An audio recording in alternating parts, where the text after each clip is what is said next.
Hola, ¿me escuchan bien? Recuerden, recuerden tener los micrófonos en silencio. Ahora Pablo tiene el rol de presentador. Voy a ir contándoles un poquito de qué se trata la red CREA para los que acaban de vincularse.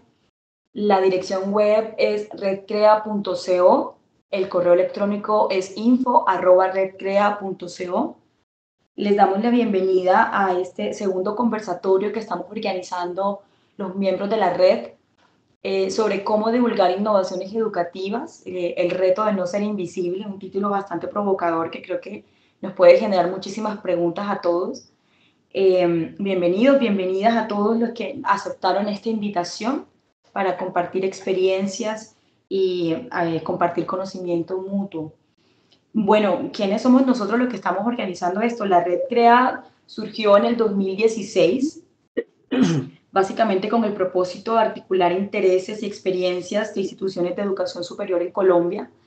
Digamos que estamos trabajando todo el tema de formación docente en educación superior, innovación pedagógica, y una de esas líneas de trabajo es poder organizar eventos que nos permitan conectarnos, compartir experiencias e innovaciones. En esta oportunidad, porque ya tuvimos un primer conversatorio a comienzo de año, en esta segunda oportunidad queremos conversar sobre, bueno, cuáles son los retos que nos supone poder difundir toda la innovación que producimos en nuestras universidades o en nuestros centros de innovación. Para esto, hoy tenemos una dinámica que consiste en lo siguiente. Vamos a iniciar con dos conferencistas que nos van a compartir un poco de sus experiencias sobre el tema desde dos puntos de vista, y luego de esto vamos a tener dos mesas de trabajo.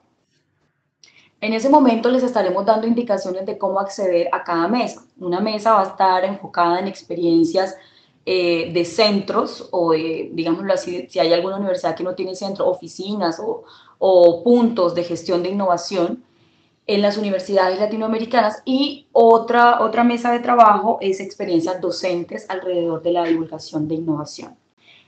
Cuando termine esta primera parte les daremos instrucciones de cómo ingresar a cada mesa. Entonces damos la bienvenida a nuestro primer invitado, Pablo Correa, periodista, editor de temas ambientales, de salud y ciencia del periódico El Espectador en Colombia. Fue Fellow Knight Science Journalist del MIT entre 2012 y 2013. Pablo, muchas gracias por aceptar la invitación y bueno, te cedo los micrófonos para que puedas compartir tu experiencia. Buenos días, Edna. A ti, muchas gracias por la invitación y bueno, ojalá que esta red CREA siga creciendo y saludos para todos los invitados y los que están participando en este webinar. ¿Me están escuchando bien? Bueno, supongo que sí. Voy a compartirles una presentación mientras hablo. Entonces, un segundo mientras la ponemos por aquí. Un segundo que me toca. A ver. Aquí se está viendo el... ¿Alguien me puede confirmar si se está viendo mi Pablo, sí, estamos viendo bien la presentación. Listo. Entonces, bueno, arranquemos para no demorarnos más de 15 minutos. Pues este es un tema que me fascina, es cómo aprender a divulgar la ciencia y dentro del periodismo, digamos, dentro de la ciencia del periodismo científico entiendo esto como la educación, la salud, medio ambiente y todas las cosas que suceden dentro de centros educativos y universidades. Muchos de ustedes, bueno, al menos los que están en Colombia, conocen a esta señora, es conocida como Doña Gloria. Eso fue un video que se viralizó, como seguramente en muchos de sus países, algunos de sus personajes populares que dice alguna cosa. Esta era una señora que iba en el metro en un como un teleférico que hay en Medellín y tenía miedo a las alturas, empieza a decir un montón de groserías y bueno, esto es lo que se viraliza, son videos que generalmente se viralizan en nuestros medios de comunicación, en nuestras redes personales. Y para que se hagan una idea, ese es un video que al menos aquí en Colombia llegó a tener 1.322.000 visualizaciones en YouTube. ¿Qué es lo que estamos, ante qué estamos? Estamos ante formas estamos viviendo en el siglo XXI con todas estas nuevas tecnologías y estamos viendo y enfrentándonos a fenómenos donde la información se puede viralizar, donde la información empieza a contagiarse y casi como un virus biológico, cuando comparan la forma en que se esparce esa información con la forma como ocurren epidemias, es muy similar el patrón que sigue. Y esto creo que es importante porque por un lado tenemos todas estas redes sociales y tecnologías que permiten que esa información se viralice de persona a persona, de voz a voz, pero paralelamente a eso sabemos que los medios masivos de comunicación, radio, prensa, televisión, también son una forma de viralizar la información, de extenderla a públicos gigantescos de la misma manera que lo hacen las personas que trabajan en comercializar y en mercadeo. Y creo que eso se los presento en la entrada de esta conversación porque es la realidad en la que estamos viviendo. Como pueden ver en esta gráfica, de los 7.000 millones de personas que vivimos en este planeta, 4.000 millones tienen acceso a Internet, 3.000 de ellos usan redes sociales, 5.000 tienen celular y consumen información a través de celulares y casi 3.000 también son activos usuarios de redes sociales. Esto como un panorama de por dónde y cómo se distribuye información. Y aquí les quería mostrar, si ven las redes sociales de esos 3.000 millones de personas que usamos redes sociales, la preponderancia que tiene Facebook. Entonces ahí ya hay una primera clave cuando hablemos de por dónde y qué vamos a divulgar. Entonces ahí tienen la red social más ampliamente usada, casi 2.000 millones de personas usan Facebook, el Messenger de Facebook, WhatsApp, YouTube, y por aquí abajito está Instagram, que siempre está creciendo un montón, Twitter y bueno, otras menores. Estudiar esa viralidad y tratar de entenderla y es como parte de nuestro oficio hoy en día, hay mucha ciencia también detrás de esto y sabemos algunas cosas. ¿Por qué la gente comparte contenidos? Los comparte porque encuentra algún interés, quiere compartir el interés que le despiertan, porque cree que son herramientas útiles para otras personas, porque hacen parte de alguna tendencia o evento que está ocurriendo en la sociedad, quieren ser los primeros en decirle a un amigo sobre un producto o un evento. Son formas de sociabilizar, porque hay buenas causas también cuando hay campañas. Entonces, hay muchos motivos como estos por los que la gente se impulsa a compartir información y detrás de ese acto de compartir y por lo tanto eventualmente desencadenar procesos de viralidad de información, se esconden emociones que compartimos los humanos y que nos hacen querer compartir esa información. Sorpresa, algo que nos interesa, placer, esperanza, alegría. Y de nuevo, estamos viendo, les estoy mostrando el contexto digital en el que estamos viviendo y las razones que nos impulsan a veces a compartir información, porque esos dos factores juntos van a entrar en juego, creo yo, a la hora de pensar en cómo divulgar información. Bueno, al principio les mostré a esa señora que es uno de esos videos, ramplones, digamos, baratos de tonterías que los seres humanos compartimos porque nos divierten y son los que se viralizan. Pero ese fenómeno de viralidad también puede ser usado para buenas causas, que es creo la que nos convoca hoy para tratar de hablar sobre cómo compartir información educativa. Esa nota que están viendo en pantalla, que se llama El profesor que eliminó los embarazos adolescentes, es la historia de un profesor que vive aquí en Bogotá, trabaja en un colegio distrital, en un colegio público. Él empezó con una serie de estrategias educativas en su colegio para tratar de reducir embarazo adolescente. Se ganó un premio como uno de los mejores maestros y una de las periodistas que trabaja conmigo pues le hizo un buen perfil, lo tituló de esa manera y esa fue la nota más leída en educación el año pasado en el periódico y alcanzó 355.000 páginas vistas, o sea, alrededor de 355.000 personas lo vieron. Es decir, que ese dilema o esa falsa premisa, mejor dicho, esa falsa premisa de que solo se va a viralizar o solo va a tener impacto la información de perritos que están haciendo cosas o gaticos no es cierta, eso sin duda se contagia, pero también información de valor, y creo que este es un buen ejemplo en educación.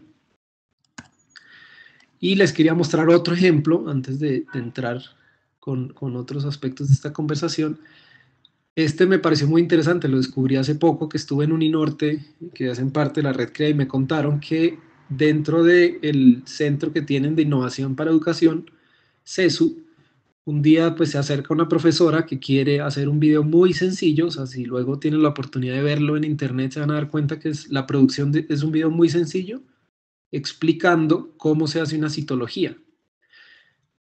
Y va mostrando con un maniquí de estos que usan en las facultades de medicina, cómo tomar las muestras del cuello uterino y cómo guardarlas, y van explicando cómo se hace todo el procedimiento. Y ese video tiene 1 millón de páginas de visualizaciones en YouTube, o sea, casi las mismas que tiene el video de esta señora Gloria que les estaba mostrando al comienzo. Y si logran entrar a verlo, se van a sorprender de lo sencillo que es el video. Y lo que les planteaba, y creo que una razón que seguramente es la que los tiene a ustedes aquí, es que la educación trascendió el salón de clases, y la posibilidad de educar y de informar a comunidades muchísimo más amplias, pues está a la orden del día. Si uno divide, si asumimos que un profesor tiene 200 alumnos al año, digamos que da 4 cursos y lo multiplicamos por 50 años de vida de ese profesor, él tan solo habría tenido 10.000 alumnos en su carrera profesional, mientras ese video que les mostré antes llegó a 1 millón de personas.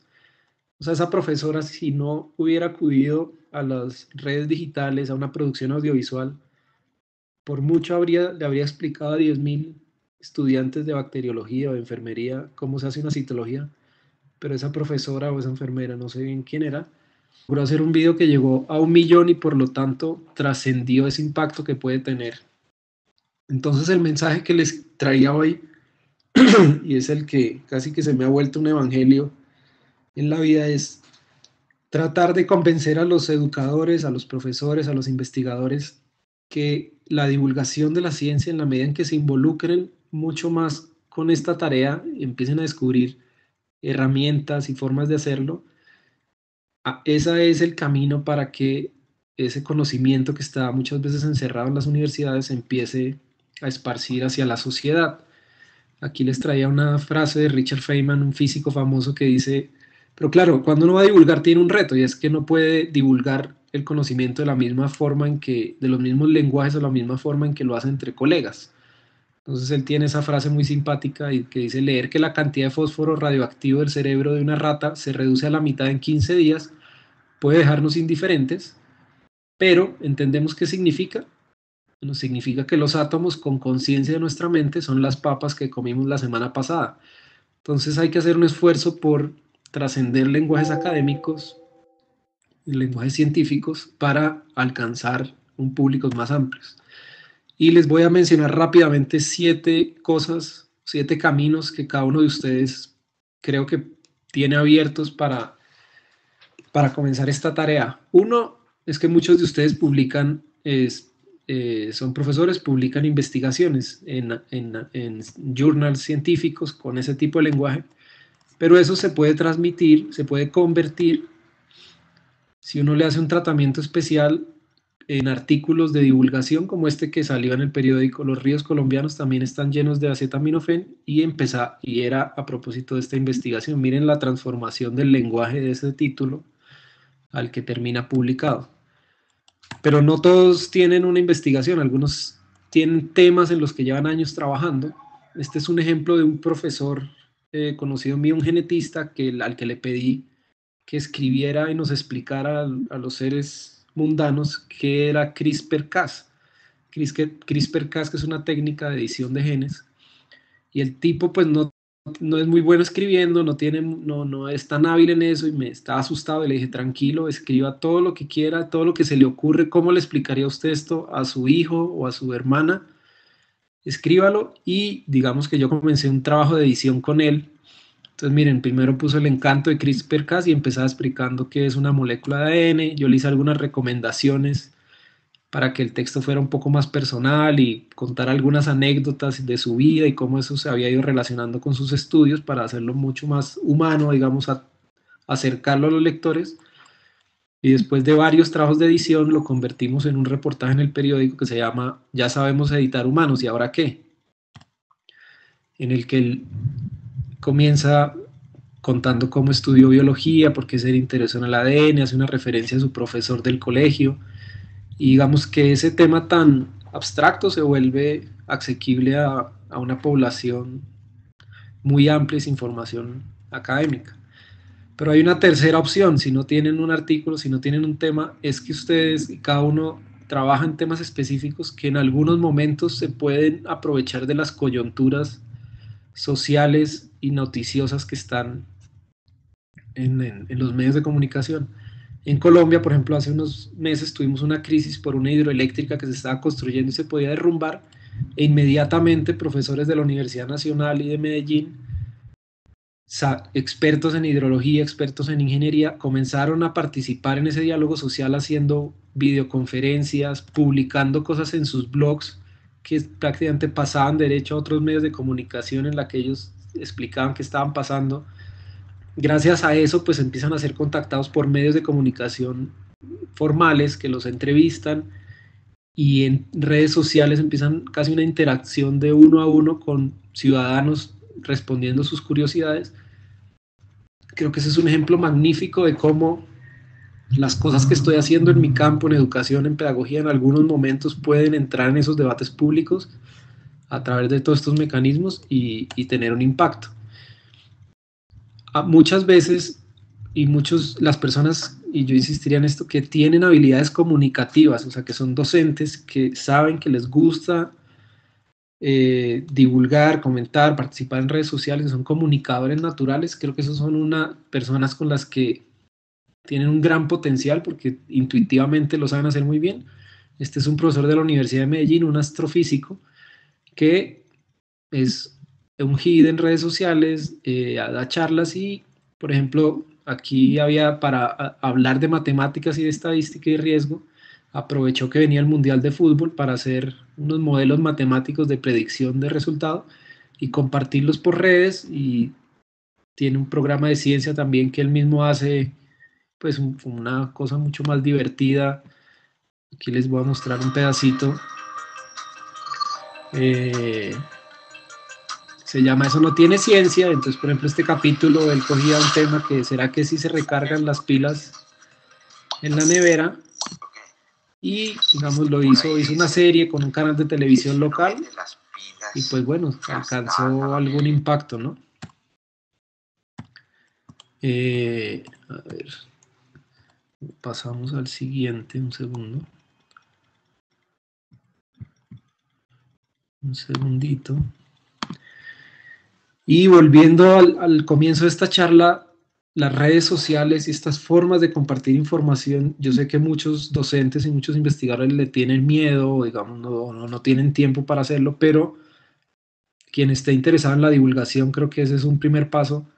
Aquí reuní una serie de ejemplos en Colombia: rectores, directores de institutos, profesores de distintas materias, que son muy activos en Twitter o en redes sociales y están teniendo un impacto, creo que de una manera pedagógica sobre los temas que cada uno trata, y tenemos ejemplos desde profesores y rectores con 40.000, 50.000 seguidores, que eso casi es una universidad entera, a otros que puede ser que solo 6.000 o 10.000, pero pues de nuevo, mucho más allá de su salón de clase. Una quinta opción es si tienen proyectos de largo alcance en los que están trabajando, por ejemplo, expediciones, construyendo algún proyecto pedagógico de mucho alcance. ¿Qué pasa? La pregunta que yo hago es: ¿qué pasa si conocen a algún periodista que le interesa esos temas y lo empiezan a involucrar desde el principio, lo invitan a salidas de campo? Quizás esa sea una forma en la que él luego empieza a replicar esa información. La sexta opción que claramente todos tenemos para divulgar innovaciones o ideas desde las universidades es la producción de libros, pero no solamente los libros académicos, sino libros de divulgación, libros en los que me salgo de esos lenguajes y comienzo a pensar formas narrativas, y de comunicación visual que alcancen otros públicos. Bueno, ahí les tenía algunos ejemplos, pero se nos acaba el tiempo. Otra cosa que estamos viendo rápidamente son iniciativas que están surgiendo dentro de las universidades, podcast, por ejemplo, Shots de Ciencia, son unos jóvenes que están haciendo podcast de ciencia en universidades aquí en Colombia, revistas de periodismo científico, Uninorte, Javeriana, están haciendo eso, y eso significa que ahí hay comunicadores dispuestos a relacionarse con ustedes para divulgar las iniciativas que tengan. Y para ya terminar, y que no se asusten con toda esta rápida shots de divulgación, les quería mostrar dos ejemplos muy rápidos de, al final creo que lo que hay aquí atrás de esto, y esta charla era solo una provocación, que comiencen a experimentar. Estamos en una época de experimentación y de creatividad, y cada uno descubra la mejor forma de comunicar su innovación, y les quiero mostrar dos ejemplos rápidos. Este que están viendo en pantalla es un colombiano que está haciendo una maestría en Harvard de salud pública, y él hace unos hilos en Twitter. Entonces, por ejemplo, en Colombia ahora en este momento se va a volver a penalizar el consumo de la dosis mínima de drogas, y él empieza a escribir argumentos en un hilo, le mete estos GIFs que son como divertidos pero si lo leen después se van a dar cuenta que los argumentos que está usando pues son argumentos muy serios, en los que también está haciendo planteamientos y conceptos de salud pública, pero el hecho de que use los GIFs frente a esos argumentos pues se le empieza a dar una frescura al tema y engancha a un montón de lectores. Y el otro que les quería mostrar, miren la creatividad y todo hasta dónde puede llegar. A partir del 1 de octubre, un centro de microbiología en Europa va a ofrecer el primer curso de microbiología a través de Twitter. Eso es que van a, a ver, aquí está la explicación, como que durante media hora, cada día, van escribiendo un tweet cada minuto, y así, digamos, se imparte una clase de microbiología por Twitter. Entonces, por eso es que mi invitación es a que sean creativos, experimenten, eh, que pierdan el miedo. Quizás son los jóvenes, sus propios hijos, los que están más familiarizados con redes, y acercarse a ellos y preguntar y que les enseñen. Estar muy conectados con ellos es lo que les va a dar herramientas para comunicar. Las oficinas de comunicación de sus universidades para mí son un gran eslabón y un gran punto de ayuda para todo lo que quieren hacer, y una guía en este tema. También pensar es en hacerse amigos y acercarse a profesores de artes y comunicación social o periodismo en sus universidades, porque ellos tienen la otra cara de esta moneda, conocen esas herramientas y los pueden guiar, o centros docentes como el CESU de Uninorte, que ya vimos y muchas de sus universidades tienen. Entonces, bueno, eso era lo que yo quería compartir con ustedes hoy. Gracias, Pablo. Pablo, muchísimas gracias por esta charla tan interesante. Tenemos algunas preguntas para ti. Vamos a pasar a Esteban y luego pues hacemos como un compilado de las preguntas para ti y para Esteban, ¿te parece? Listo. Entonces muchísimas gracias. Damos ahora entonces el paso a Esteban Venegas. Gracias, Esteban, por aceptar la invitación. Esteban es director del Observatorio de Innovación Educativa del Tecnológico de Monterrey. Y bueno, es para nosotros un placer tenerte acá.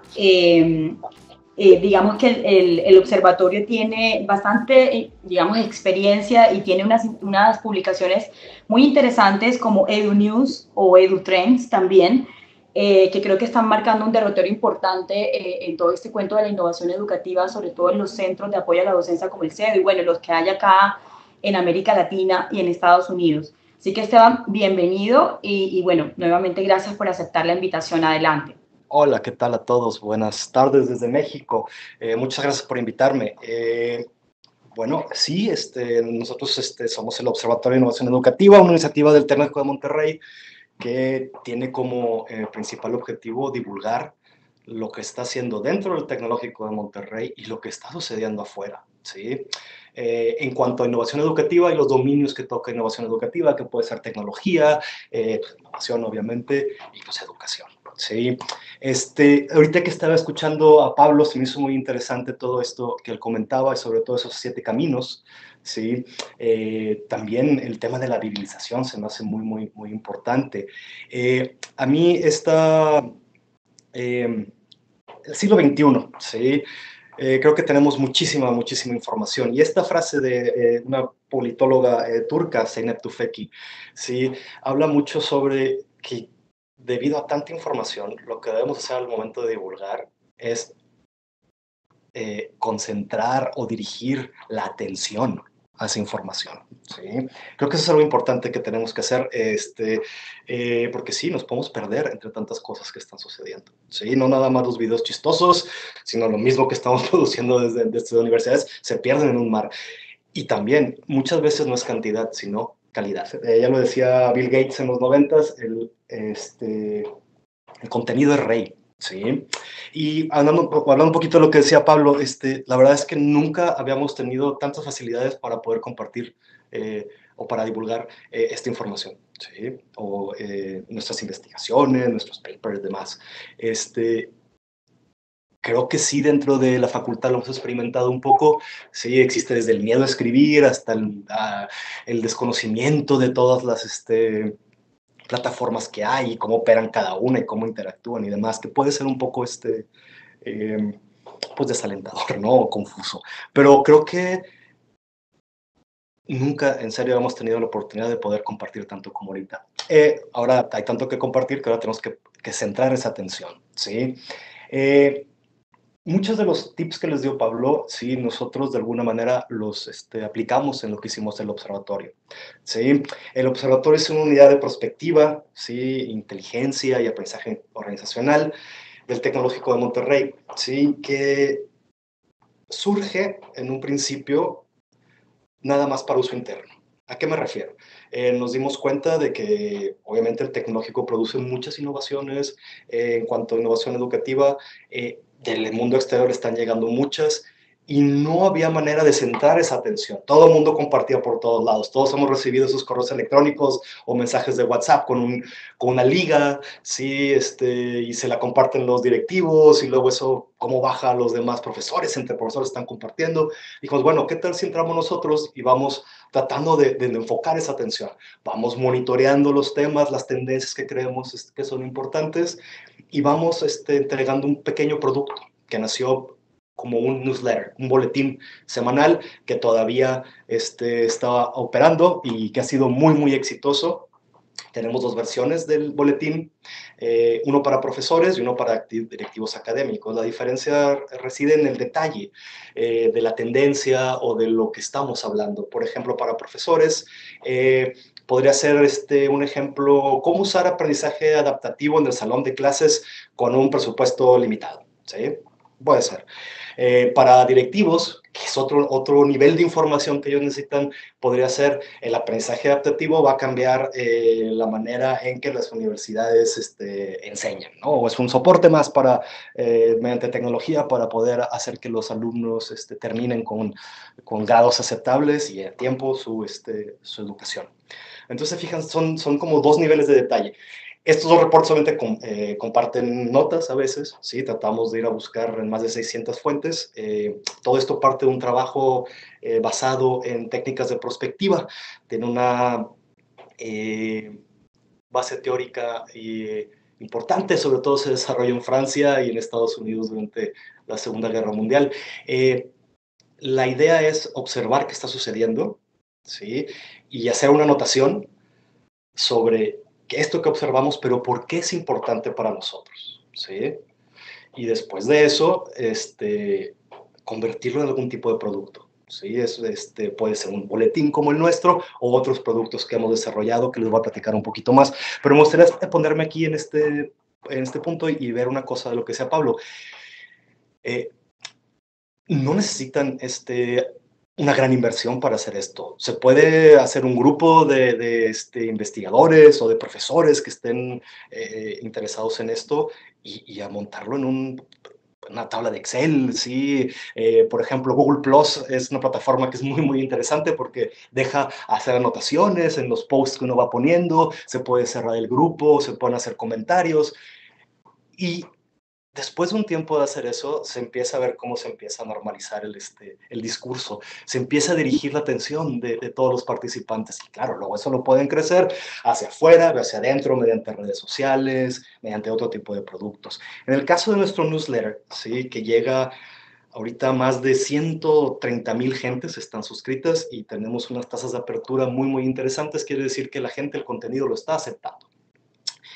Nuestros reportes semanales se abren, o los abren los usuarios, tiene un porcentaje de apertura del 23%, que es muy por arriba de las métricas para el rubro de educación que reportan plataformas que hacen entrega de este tipo de productos. Y también el otro es, ¿a qué le dieron clic? Sí, nosotros estamos teniendo una tasa de clic de alrededor del 4%. Sí, lo que le estoy diciendo es una operación un poco más grande, requiere de plataformas tecnológicas y demás, pero todo esto que están viendo lo creamos en una oficina comiendo sopas Maruchan como si fuera un startup, ¿sí? Con 5 personas, desde diseño a todo, entonces, y con poco dinero. Entonces, creo que el contenido es lo importante y el contenido no tiene que ser caro producirlo, ¿sí? La idea es llevarlo ahí y sobre todo ser constante y sobre todo tener una claras líneas y claras qué tendencias o qué cosas son las que queremos estar comunicando para volver a eso, enfocar la atención. Otra cosa que hemos hecho que ha resultado muy interesante es esas tendencias que estamos viendo, ¿sí? Vamos que compartimos de alguna manera en el reporte semanal, vamos a expander sobre ellas, ¿no? Vamos a hablar un poco más a profundidad y sacamos estos reportes EduTrends, ¿sí?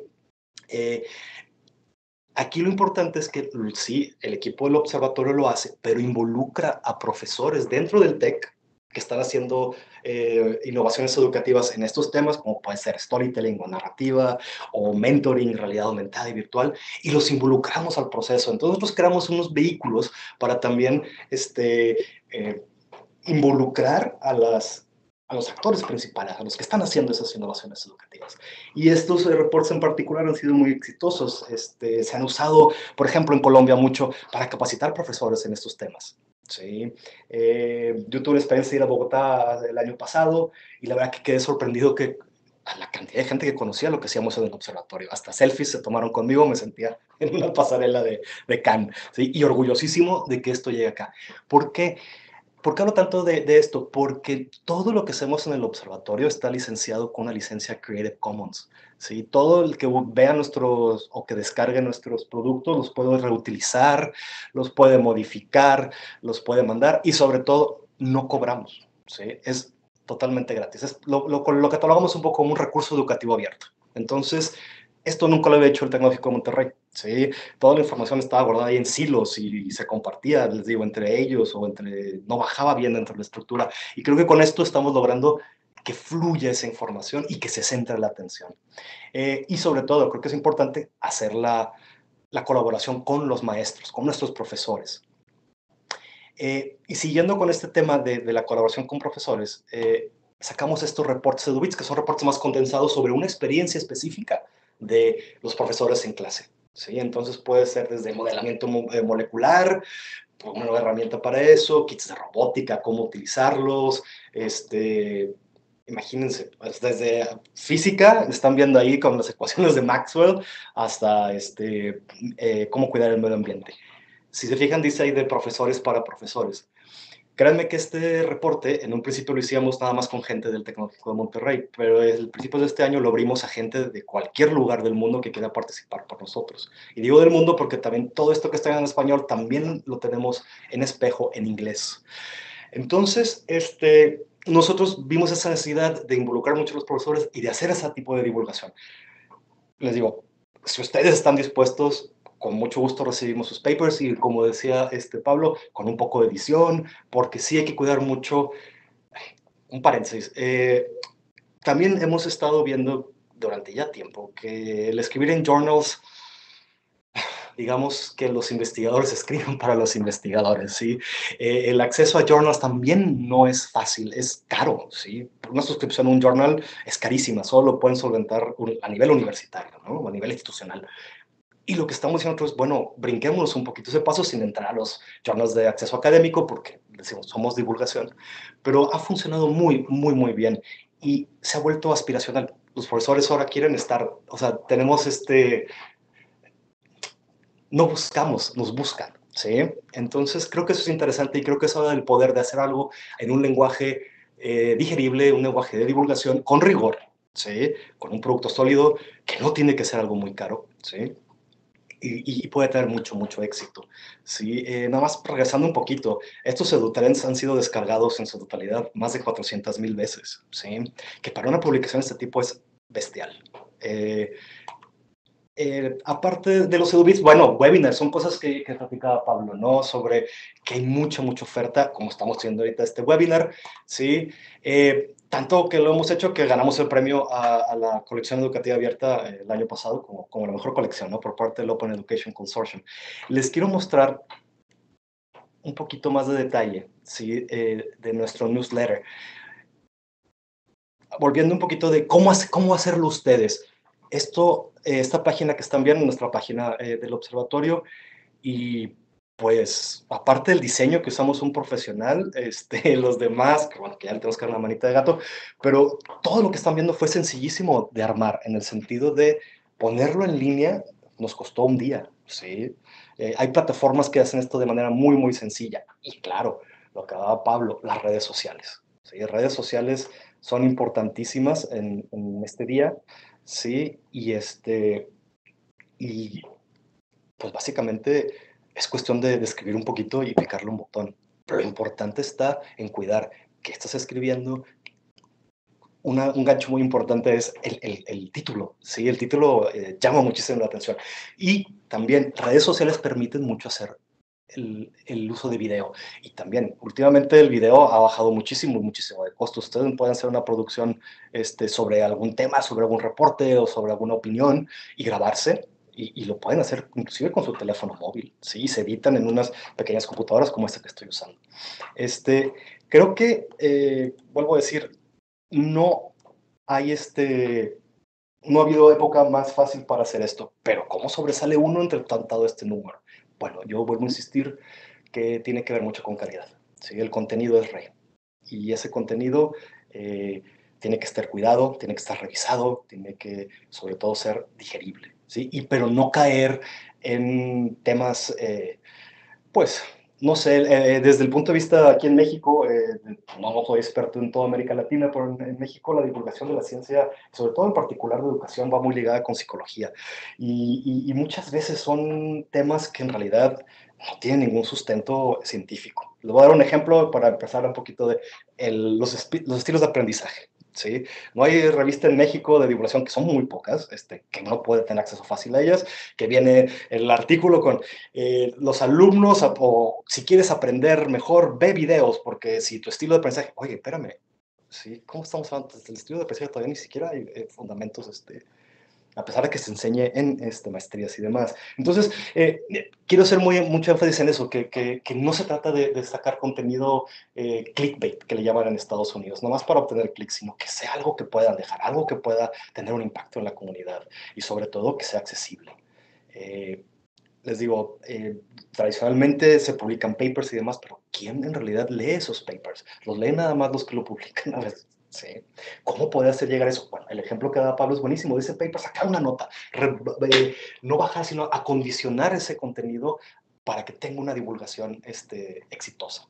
Entonces, mi idea de ahorita es decirles que empiecen a hacerlo de una manera sencilla, usen redes sociales, ¿sí? Usen correos electrónicos, y si en serio pueden usar una página web. No requiere mucho inversión, más que tiempo y un poco de habilidades, que todo esto se puede encontrar cómo hacerlo en Google, ¿sí? Pero lo importante aquí es que lo que estén haciendo esté bien hecho, ¿sí? Y que sea fácil de consumir. No sé cómo vamos de tiempo, perdón, tiendo a hablar Gracias. Esteban, ¿me escuchas? Sí, te escucho. Vale, bueno, muy bien. No, Pablo, Esteban, ya digamos que ya estamos con el tiempo justo. Muy bien. Gracias por compartir tu experiencia. Creo que parte importante de las dos charlas es que tenemos una gran oportunidad con las redes sociales. Así es. Y un gran contenido que circula, y lo que tal vez debamos cuidar es el lenguaje al que debamos llegar, que debe ser un poco más masivo, ¿no? Tratar de que pueda llegar a mucho más público. Tenemos una pregunta en el chat. Dice, cuando se habla de innovaciones educativas, generalmente se trata de nuevas tecnologías. No necesariamente, pero sí, no necesariamente. Esteban, ¿cuál es tu visión al respecto? No necesariamente. Miren, la innovación es una palabra que está en boga de todos, que ha tenido mucho auge, pero no es una palabra nueva, es una palabra muy, muy antigua. Y en la antigüedad, por ejemplo, en Grecia se usaba para, de una manera despectiva hacia gente que no tenía las mismas ideologías políticas que tú. Durante la Reforma Protestante se le aplicaba a los protestantes por querer estar haciendo cambios a la religión, ¿sí? Entonces, tienen una connotación que nomás es novedad y sobre todo ahora con tecnología, pero no necesariamente tiene que ser tecnología, puede ser más una forma distinta de hacer las cosas, un cambio de proceso. A ver, un ejemplo, y para no extender mucho, ¿han escuchado hablar de la aula invertida?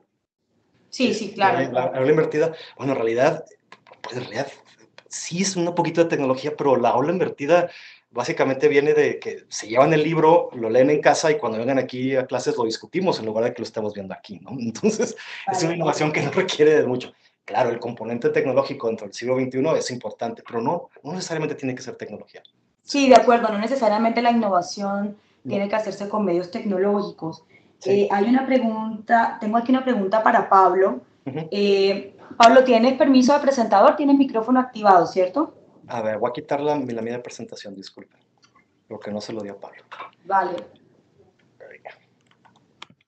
Pablo está por ahí. Sí, pero Vale, la pregunta es, ¿cuál es el rol del periodista en el proceso de ganarse la confianza con el experto temático o profesor? Muchas veces experimentamos bueno, los científicos, los profesores que tienen alguna innovación, un tema para divulgar, tal vez no confían mucho en el periodista.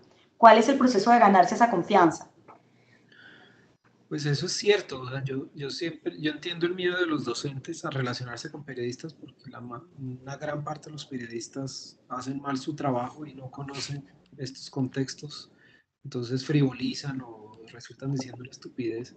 Pero por un lado, yo insisto en que el mejor camino para un profesor dentro de una institución es ir a conocer a las personas de comunicaciones y de prensa de su universidad, porque son ellos los quienes lo van a guiar en esa relación con los medios. Ellos saben, ellos ya conocen qué periodistas sí trabajan en temas de educación o son especializados o son serios y los van a llevar hacia allá. Hay, digamos, en mi carrera, muchas de las relaciones se han dado a través de ese canal, pero también yo a veces identifico temas, busco a los profesores y aquellos que son abiertos, entienden, son generosos, no tienen tantos temores, son capaces de explicar bien, terminamos construyendo relaciones directas que luego se mantienen en el tiempo y cada vez que ellos hacen algo nuevo o que tiene alguna relevancia me buscan y se va construyendo.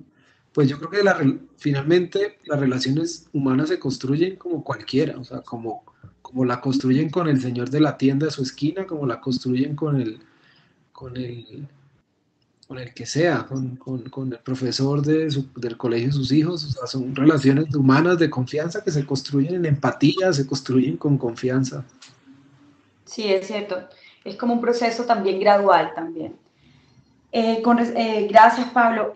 No sé si tienen alguna pregunta, otra pregunta. Hay otra pregunta que nos llega por WhatsApp y preguntan a Esteban que si las revistas del observatorio son indexadas. Yo creo que hay una preocupación siempre del docente de que todo lo que salga debería ser indexado también, bueno, por las políticas de publicación de las universidades. Y pues estamos hablando, si hablamos de divulgación masiva, todo lo que sale por Twitter, blogs, o si hacemos YouTube, si somos youtubers o si nos convertimos digamos, en personas que trabajamos con redes, eso precisamente no está indexado. Pero refiriéndonos al material que difunde el TEC, ¿qué puedes responder a esta pregunta? Miren, perdón, ¿me escuchan? Es que soy Sí, muy... te escuchamos perfecto. No, nuestras revistas no están indizadas, ¿sí? Sí, son masivas. Sí, nosotros no... cuando decidimos hacer el Observatorio de Innovación Educativa, nos quisimos ir por otro lado. O sea, tenemos que Monterrey tiene un enorme poder para publicar en journals y demás, pero nosotros decimos, vámonos por el otro lado, ¿sí? Y vamos a hacer algo de calidad, pero no estamos indizados, ¿sí? Y la verdad que sí lo revisamos, seguimos todo, pero decidimos no hacer. Sí, Vale, perfecto. Sí. Hay otra pregunta y dice, ¿puede ser una buena práctica vista como un buen hacer de algo o considerarse como una innovación? Ahí en ese proceso de curaduría, cuando ustedes deciden que eso va a salir, preguntan, me imagino que preguntan por esto, es decir, ¿una buena práctica es definitivamente una innovación? Mira, perdón Pablo, si quieres responder, pero si no, yo con mucho gusto. Yo creo que una buena práctica debe de ser divulgada. Y no sé, la innovación, hay grados de innovación, pero también tienes que entender que eh, no tiene que ser única, no tiene que ser, aquí en México usamos mucho la palabra el hilo negro, ¿no? Y el hilo negro, pues, ya fue inventado hace mucho. Entonces, claro que puede ser una buena práctica, puede ser distinta dependiendo del contexto de cada quien y quién la quiera aplicar, ¿no? Nuestras realidades son muy distintas. Aquí en México, bueno, compartimos muchas cosas con Colombia y demás, pero dentro de México, por ejemplo, no es lo mismo compartirlo aquí dentro de la ciudad de Monterrey o a lo mejor en una ciudad mucho más pequeña en la península de Baja California, ¿no? Entonces, yo creo que si una buena práctica es importante darla a conocer. Sí, yo creo también, aportando un poco estas ideas, creo que lo que proponen es que básicamente podamos hacer ese ejercicio de esa innovación que pasa a ser un paper, también pueda construirse otros canales de divulgación que aunque no sean indexados, que es lo que Ajá. oficialmente se pida, pueden impactar socialmente más Exacto. y dejar de que seamos, como dice la pregunta que planteamos, de no ser invisibles, sino que puedan constituirse otros escenarios. Puede que a veces no sea tan llamativo para el académico en términos de que, pues, que no es indexado, sin embargo, ofrece otras alternativas y creo que también la propuesta de ustedes es convencer a ese grupo de científicos y de profesores a empezar a conocer cómo producir ese contenido hacia otras direcciones. Claro. Muchísimas gracias a ambos. Esteban, si quieres agregar algo antes de pasar a las mesas de trabajo. No, adelante, nada más. Por último, decir, divulguen, anímense a divulgar. Sí, podemos hacer un gran cambio en nuestros países si empezamos a divulgar todos, ¿no?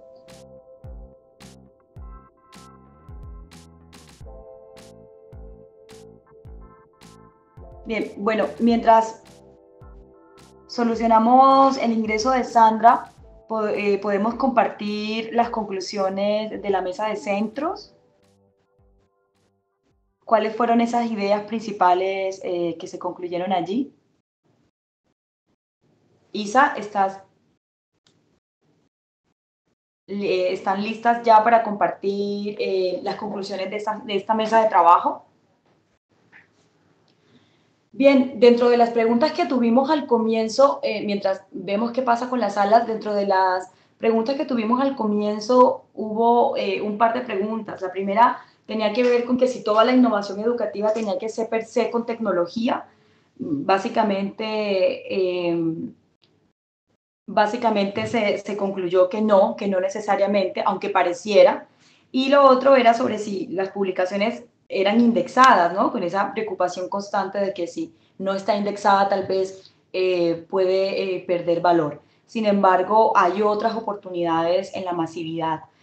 Sandra, ¿nos escuchas ahora? ¿Puedes terminar? Ok, no es posible, no podemos escuchar a Sandra. Entonces, bueno, a continuación Cristina nos va a contar como las ideas centrales de lo que ocurrió en la mesa de centros. Allí teníamos la experiencia de la Universidad del Norte con el Círculo de Escritura, que es un ejercicio en el que derivan después de un programa que se llama Laboratorios Pedagógicos, en el que los docentes pueden recibir asesoría sobre cómo producir, digamos, textos indexados para revistas de innovación pedagógica o revistas educativas. No necesariamente tienen que estar indexadas dentro de su área disciplinar, sino que también puedan ser en revistas con muy buenos cuartiles de indexación, pero en el área de educación. Creo que allí también seguramente habrán surgido muchas preguntas con respecto a cómo lograr que un centro de innovación en una universidad y otras oficinas que apoyan la formación pedagógica motiven a los profesores a seguir trabajando después del paper en otras, digamos así, en otras ventanas. Cristina, no sé qué nos puedes compartir sobre cuáles fueron las conclusiones de esa sala. Claro que sí, Edna. Bueno, entonces, como decías, estuvimos escuchando a Gina Camargo presentando la experiencia del Círculo de Escritura y a Marisol Zipagauta presentando la experiencia del evento Prácticas Pedagógicas Innovadoras del Centro de Excelencia Docente AEIOU de Uniminuto. Las tres grandes conclusiones que sacamos en esta sala podrían ser la importancia de revisar, tener en cuenta cómo divulgar nos ayuda a ampliar esas fronteras para dar a conocer los avances, los retos, las explicaciones y las aplicaciones del quehacer cotidiano de los docentes.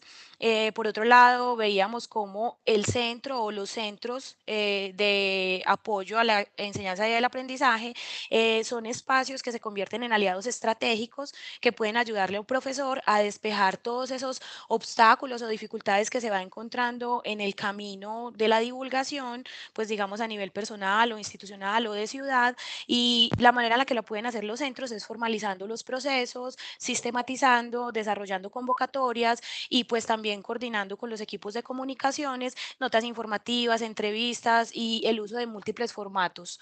Pues finalmente también veíamos cómo en la formación docente hay también una gran posibilidad, porque si logramos formar a los docentes en temas relacionados con la comunicación oral, con la comunicación escrita, por ejemplo, organizar cursos breves o básicos sobre redacción científica o sobre redacción más cotidiana, sobre elaboración de guiones, manejo de cámaras, entrevistas, cápsulas informativas y todo este tema, pues ahí hay también un camino interesante que los centros pueden seguir para apoyar todo el tema de difusión y divulgación por parte de los centros.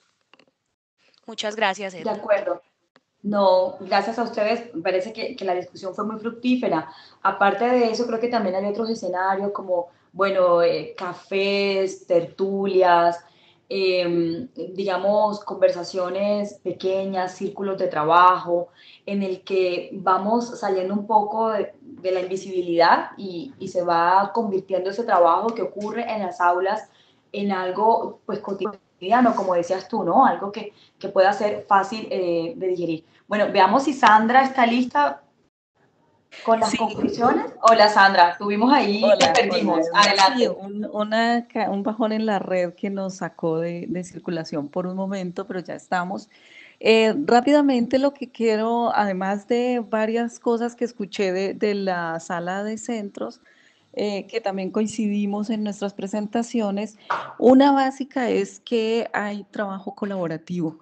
Entonces, no es un profesor solo haciendo las cosas y divulgando y todo, sino en colaboración con otros profesores, con estudiantes, con redes, con comunidades, y eso da lugar a distintos espacios y distintos modos de divulgación. También encontramos que hay apoyo institucional.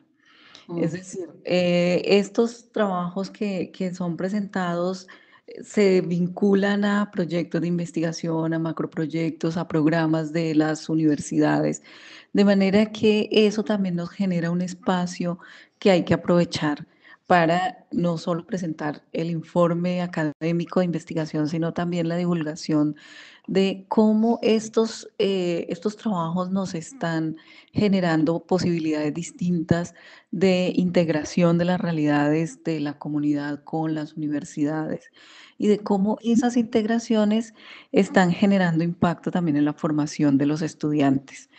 Entonces es como nosotros como divulgadores, además de profesores, además de científicos, estamos dándole cabida a estas innovaciones y estamos presentándolas como escenarios, privilegiados para generar mejoras en la calidad de la educación. Ok, gracias Sandra. Bueno, tenemos dos preguntas. No sé si Gina aún está en la mesa, en la sala principal, o bueno, puedo responder. ¿Cómo lograron en Uninorte promover formación docente en uso de TIC desde una mirada multi e interdisciplinar? Bueno, en Uninorte tenemos el Centro para la Excelencia Docente. El énfasis del centro no es precisamente la tecnología, es una unidad dentro del centro, es decir, la tecnología como medio, no como fin. Es una de nuestros programas, una de nuestras unidades que es tecnología para el aprendizaje. se han hecho muchísimas estrategias, bueno, de todo tipo, desde servicios muy rápidos hasta servicios muy sostenidos en el tiempo. Digamos que para profundizar un poco sobre cada programa podrían escribir directamente a les voy a dejar mi correo en el chat y tal vez se pueda profundizar un poco ya específicamente sobre estrategias particulares de algunos de los centros. Ahora, hay otra pregunta acá que es ¿con qué equipo humano de base iniciaron los centros de innovación que se estudiaron en la mesa número 1? No sé, Cristina, si puedes apoyar esta respuesta. Digamos que esa mesa de centros es porque, digamos que en Colombia, a través de la red, hemos estado uniendo como esas iniciativas, pero no necesariamente son centros. Hay universidades donde no hay centros de formación pedagógica o de apoyo a la innovación pedagógica, sino hay oficinas o desde la vicerrectoría académica o digamos que son oficinas articuladas desde otros frentes, ¿verdad? Y digamos que cada centro ha tenido una naturaleza distinta de inicio, o cada iniciativa, llamémosla iniciativa, diferente, ¿no? Lo que hemos podido ver es que hay un frente interdisciplinar, ¿no? Desde pedagogos, desde gente que trabaja en innovación tecnológica, comunicadores, o sea, digamos que yo creo que la base definitivamente del equipo humano tiene que ser muy interdisciplinar para poder apoyar al profesor en todo lo que tiene que ver con formación. No sé, Isa, si quieres agregar algo allí. Sí, muy alineada con tu respuesta, Edna. En todos los casos, digamos en este momento, las universidades que somos parte de la red, tenemos algunas coincidencias en esos perfiles y como áreas del conocimiento del que provienen las personas, pero al mismo tiempo son bien distintas. Yo diría, digamos, por lo menos en el caso de AFIT, que es el centro en el que estoy en este momento, nosotros hablamos como de tres grandes áreas, por supuesto la de aprendizaje con todo el tema de asesores pedagógicos, docentes, diseñadores instruccionales. Una área siguiente sería la de tecnología, en donde pues también hay personas que vienen, digamos, de esas áreas. Y pues finalmente una relacionada con todo el tema de comunicación digital o producción de contenidos, recursos educativos digitales. Y en términos generales pensaría que es como esa la triada de aprendizaje, tecnología y comunicación como la que usualmente se encuentra, pero sí coincido en que son muy distintos y son, digamos, cuando se habla de un equipo base, es difícil dar una respuesta única porque hay diversidad. De acuerdo. Cada universidad tiene una naturaleza distinta de ver el tema de formación pedagógica y de innovación. Bien, aquí dejan una pregunta que dice, ¿cuál es el porcentaje de participación de profesores en el CEDU? Bien, nosotros contamos con cerca de 1.200 profesores en la Universidad del Norte, tenemos una cobertura del 88% entre profesores de planta y catedráticos. Allí ya, digamos que dentro del CEDU tenemos un equipo de comunicación en el que hacemos bastante divulgación dentro del campus para que 88% de planta, me están corrigiendo aquí, para que lleguen los profesores a participar de nuestros programas y servicios. Ahora tenemos otra pregunta, dice, ¿cómo se puede vincular una universidad a la red? O a través de un convenio, o puede ser una iniciativa de vinculación de una oficina o profesor en particular. Bueno, estamos intentando que sea a partir de una oficina, o sea, desde un centro u oficina de la universidad, no, digamos, no casos particulares, digamos que ahí es donde va a llegar, pero digamos como representante dentro de la red, una persona que sea ya a nivel institucional. En la página web ustedes ingresan redcrea.co y hay una carta que ustedes deben diligenciar y enviar al correo para hacer el estudio para nuevos miembros. Realmente nos la mandan, hacemos como todo el análisis y luego ya bien nos incorporamos como a las tareas que tenemos en el año y pues los proyectos que van surgiendo, ¿vale? Digamos que la idea es pues tener más miembros, tener más participantes. La idea es seguir fortaleciendo pues todo este trabajo alrededor de la formación y de la innovación pedagógica en el país. Bien, entonces para ser puntuales con nuestro compromiso, ya damos por terminada esta experiencia, este conversatorio. Creo que las ideas más importantes es que hay que no tener miedo, ser arriesgados en todo este tema de divulgación, ser constantes, es muy importante la formación de los docentes en nuevos lenguajes, plataformas y uso de material digital para difundir, que tiene que ver con la capacitación, y no tener miedo de poder relacionarnos con las oficinas de comunicaciones de nuestras universidades para pedir soporte en todo el tema de divulgación. Entonces, muchísimas gracias a todos los participantes, un abrazo desde la Red CREA y bueno, esperamos contar con ustedes en otra oportunidad. Si hay Alba Zulay, una participante, también está escribiendo en el chat algunas palabras clave o tags de la conversación como creatividad, experimentación, atreverse, y agregaría yo también contar con capacitación y formación y apoyo dentro de las universidades. Muchísimas gracias a todos y un placer. Un abrazo desde Colombia para todos los que están fuera del país. Hasta luego.